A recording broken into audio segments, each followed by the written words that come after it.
How to change language on TikTok. If your phone language is wrong or you simply want to switch it to a different language, here's how to change it quickly.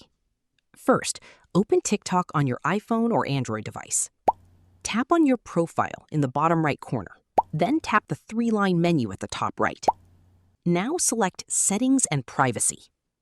Scroll down and tap Language or Content Preferences, depending on your app version.